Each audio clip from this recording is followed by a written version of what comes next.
বন্ধুরা, সন্ধি বিচ্ছেদ আরো সহজ হবে যদি আমরা এই বাক্যটি মনে রাখতে পারি। তিন সরাও বিসর্গ দাও। তিন সরাও বিসর্গ দাও।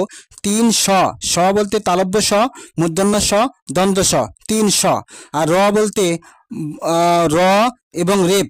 র বলতে র এবং রেপ থাকলেই আমাকে কি দিতে হবে? বিসর্গ দিতে হবে। তাহলে তিনটি স, তালব্য স, মূর্ধন্য স, দ্বন্দ্ব স, এর জন্য আমরা কি দেব? বিসর্গ।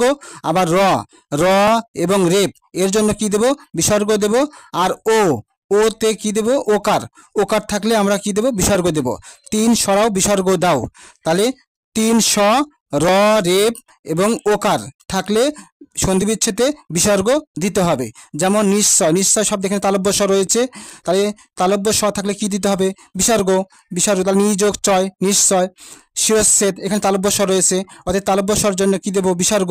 তাহলে শিরযোগ ছেদ, শিরচ্ছেদ। এভাবে নিষ্ঠুর, নিষ্ঠুর শব্দ এখানে কি রয়েছে? মূর্ধন্য স রয়েছে, মূর্ধন্য স সরিয়ে দাও, সরিয়ে দিয়ে বিসর্গ দাও। তাহলে নিযোগ ঠুর, নিষ্ঠুর।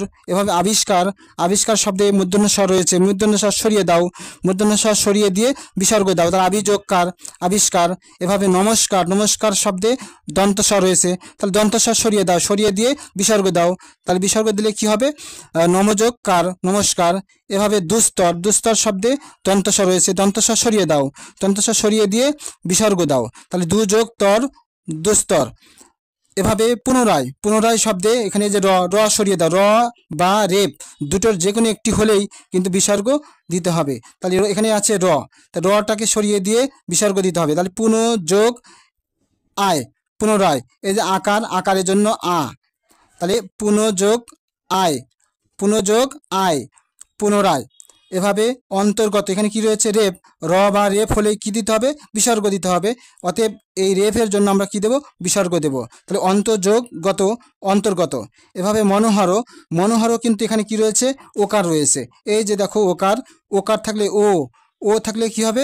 বিসর্গ দিতে হবে। তাহলে ওকার আসে, তার মানে এখানে বিসর্গ দাও। তাহলে মনো, ওকারের জন্য বিসর্গ, মনোযোগ হর, মনোহর। ধন্যবাদ।